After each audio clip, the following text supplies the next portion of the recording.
사랑은 모든 불가능을 가능케 합니다. 죽음도 불사할 수 있는 강력한 능력이니까요. 성경에 사랑하면 사랑의 사도 요한을 떠올릴 수 있는데요. 오늘 사도 요한의 이야기로 말씀을 나누고 싶습니다. 예수님을 만나고 그 큰 이적과 기사를 다 목격한 제자들은 예수님이 십자가에 돌아가시기 전부 다 떠나갔습니다. 그러나 예수님의 제자 중 유일하게 끝까지 예수님이 십자가에 달려 돌아가시기 때까지 곁에 있어드리던 용기 있는 의리의 제자가 한 명 있었습니다. 그 떵떵거리던 베드로도 떠나갔고요. 마지막까지 예수님을 지켜드리던 그 한 명의 제자는 사도 요한이었습니다.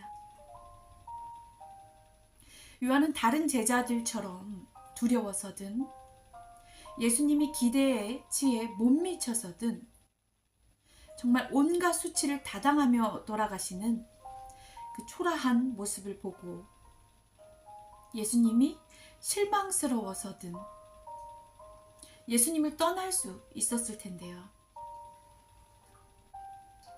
어떻게 그는 그 곁을 끝까지 지켜드릴 수 있었을까요? 그에게는 값비싼 보화가 있었습니다. 욥기 말씀에는요, 오늘 말씀 욥기 22장 22절로 28절, 그중 24절 보시면요, 보화를 티끌로 여기고 오빌의 금을 계곡의 돌로 여기라. 그리하면 전능자가 내 보화가 되시고 고귀한 은이 된다셨습니다. 그 뒤 28절, 모두들 좋아하는 말씀이시죠. 내가 결정하면 이루어질 것이요 내 길에 빛이 비치리라 라고 했습니다. 우리 각자에게 보화는 무엇일까요? 내가 지금 추구하는 것, 보물로 여기고 그것만큼은 타협 안 되는 것, 꼭 쥐어야 하는 것, 그것만 바라고 살았는데 그거, 손에 꼭 쥐고 있는 보화, 그 보화는 무엇일까요? 그것이 재물일 수도 있겠고요. 학벌, 명예, 혹은 자녀, 각자가 최고로 여기는 그 가치의 무언가가 될 수 있을 텐데요. 각자 다 다를 것입니다. 여러분은 그 보화가 무엇인가요? 저에게는 그 보화가 쉼과 사랑인 것 같습니다. 초신자 때 새벽 기도를 한 후 목사님이 제게 기도를 해주셨는데, 주님, 오늘 하루 이 자매와 온종일 동행해 주시옵소서 라고 기도를 해주셨어요. 그날따라 그 말씀이 너무 뜨겁게 와닿고, 제가 그때는 지하철을 타고 이동할 때였는데 아침에 지하철을 타려고 기다리면서 의자에 앉아 있는데 누군가 제 옆에 서서 절 굉장히 따뜻하게 하트 눈으로 계속 보고 있는 느낌이 들었어요. 정말 생생하게 느꼈습니다. 서 있어도 앉아 있어도 계속 누군가 제 옆에서 다른 데 안 보고 저만 보는 느낌. 저만요. 제가 수줍어서 쑥스러울 정도로, 심지어 엘리베이터를 타는데 왜 그런 거 있잖아요. 급해서 뛰어들어갔는데 문이 닫히려다 다시 열려서 누가 다시 타고 닫히는 듯한 느낌? 귀신이 아니고요. 나와 같이 다니던 예수님이 늦게 타셔서 그랬나? 아주 순수한 마음에 재밌기도 했습니다. 온종일 그런 체험을 하고 저녁 때 기도하면서 엉엉 울었는데요. 제게는 그때의 기억이 지금처럼 너무 찡하고 감동 깊고 행복했었습니다. 제가 울보인데요. 믿으실지 모르겠지만 지금도 그래요. 언제나 늘 진심으로 예수님 이야기를 하거나 너무 가슴 아파서 울 때, 그때는 이거는 그냥 저만 아는 체험인데요. 누군가 눈물을 닦아주듯이 눈에만 진동이 와요. 그건 저만 아는 거죠. 제 신체를 제가 느낄 수 있으니까요. 그럼 정말 힘들었다가도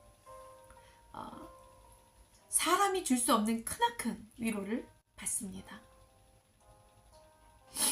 괴로워도 주님이 내 눈물을 닦아주셨으니까 듣고 계신 거잖아요.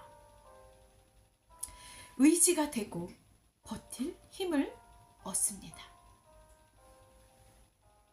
그리하여 누군가가 예수님이 없다고 이야기하면 수억 수조를 줄게 이렇게 말해도 저와 같이 계시고 제 눈물을 닦아주시는, 지금도 함께 하시는 그 예수님을 모른다 하지 않을 것 같습니다.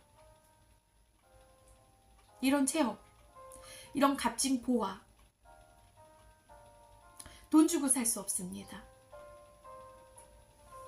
누구에게나 보화는 여러 가지가 있을 거예요. 욥기 22장 24절로 25절 보시면요.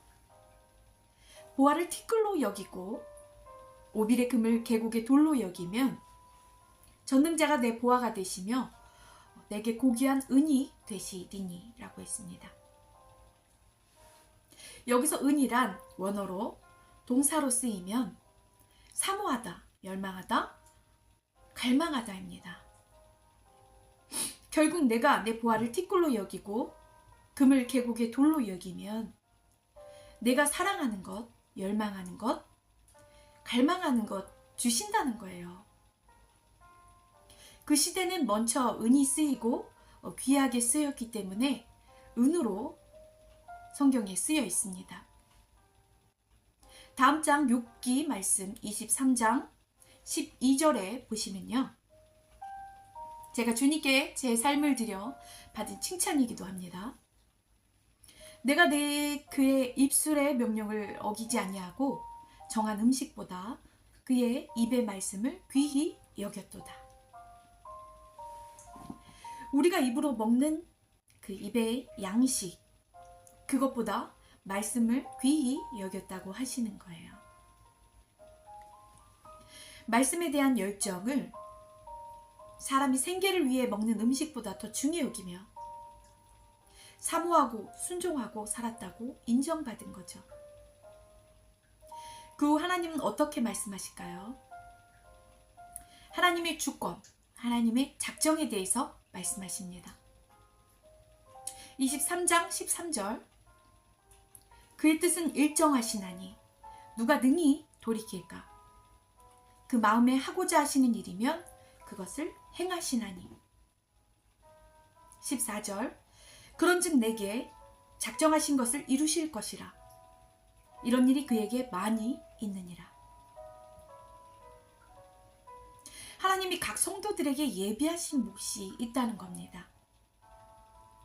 하나님이 작정하셨다면 반드시 이루어지는데, 하나님의 불변의 계획 안에 우리가 있다는 사실은 참으로 감사한 일이지만 그분의 크신 위엄과 사랑에 두렵고 떨림으로 우리 삶을 살아내야 할 것입니다. 우리의 보화를 티끌로 여기고 금을 계곡의 돌로 여기고 현실의 생계보다 하나님 말씀을 더 중히 여기는 삶. 저절로 되기는 힘들겠죠. 오늘 사도 요한은 그 자신의 모든 보화를 주님의 사랑으로 채웠습니다. 요한에게는 예수님이라는 큰 보화가 있었습니다. 그는 예수님의 그 고난의 길을 다 따라가며 모든 걸 직접 본 목격자였습니다. 요한은 예수님을 진심으로 지극히도 사랑했습니다. 그래서 요한복음에만 5번이나 그가 사랑하시는 자, 예수께서 사랑하시는 그 제자, 꼭 이렇게 예수님께서 자기를 사랑하신다고 본인이 기록했습니다.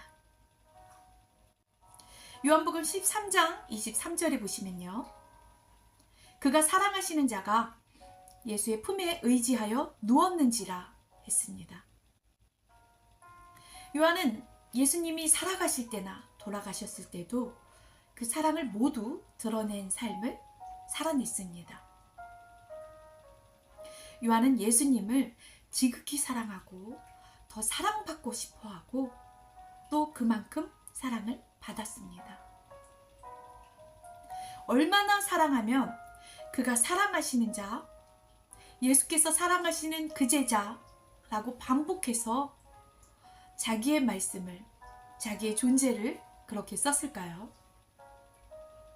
어떤 이는 요한이 애정결핍이다, 그래서 나오는 심리의 글이다 라고 하기도 하는데요. 설령 요한이 애정결핍이라 하여도 예수님은 그걸 아시기에 더 큰 사랑을 주셨고요. 후에 요한은 그 받은 사명을, 그 받은 사랑을 평생 전하고 나누고 살다 가는 그 사명으로 쓰임받았습니다. 디베라 호숫가에서 가장 먼저 예수님을 알아본 것도 요한입니다. 어떻게 그럴 수가 있을까요? 사랑해서입니다. 사랑하면 그 사람만 떠오르고 그 사람만 보이잖아요. 쉽게 눈에 띌 수밖에요. 다른 제자들은 다 도망갔지만 요한은 예수님 임종에 함께 했습니다. 제자들이 다 떠났기에 나만은 함께 있어드려야지. 더욱 예수님 곁에 남아있고 싶었을 것입니다. 요한이 본 예수님은 살아생전 깨끗한 옷, 좋은 신발, 좋은 집 없으셨고 드시는 것도 늘 제자들과 물고기 구운 거, 떡이나 빵 조각이셨습니다. 이었습니다. 그 모든 걸 보고 같이 한 요한은 그 죄 없으신 너무도 사랑하는 예수님이 고통당하시는 게 찢어지게 마음이 아팠을 것입니다. 자신의 두려움, 그 고난보다 비교할 수 없이 더 큰 사랑, 이 예수님에 대한 큰 사랑이 요한의 삶을 꽉 채웠던 것이지요. 다른 제자들은 모두 죽음으로 순교했지만 요한만큼은 살아남아서 성령님과 더 오랜 시간 교제하다 사랑의 말씀을 다 기록하고 서로 사랑하라, 사랑 안에 두려움이 없고 하나님은 사랑이시라, 사랑만을 전하다 그렇게 사명 감당하다 생을 마감했습니다. 요한은 예수님을 지극히도 사랑해서 두렵지만 십자가를 따라갔고 십자가를 진 삶을 당연히 살아낸 것뿐인데 그것이 자신의 보화를 버린 삶이 저절로 되었습니다. 요한의 보화는 예수님이셨습니다. 다시 욥기로 돌아가 22장 27절, 너는 그에게 기도할 것이고 그는 들으실 것이며 28절, 내가 무엇을 결정하면 이뤄질 것이요 내 길에 빛이 비치리라 하셨습니다. 그 기도에는 회개가 선행되어야 하겠는데요. 우리에게 소원을 허락하시고 우리의 모든 도모를 이루어 주시고 우리의 길에 밝은 빛이 비춰질 것이고 우리를 깊은 수렁에서 건지시고 세우시고 높이실 것인데 그것은 예수님이 우리의 보화가 되주셔야 합니다. 오늘 하나님의 작정의 말씀도 나눴습니다. 우리도 하나님을 사랑하기로 작정해 보실게요. 제가 잊지 못할 그 뜨거운 예수님의 하트 눈빛, 나만 바라봐 주셨던 그 따뜻한 눈빛, 온기,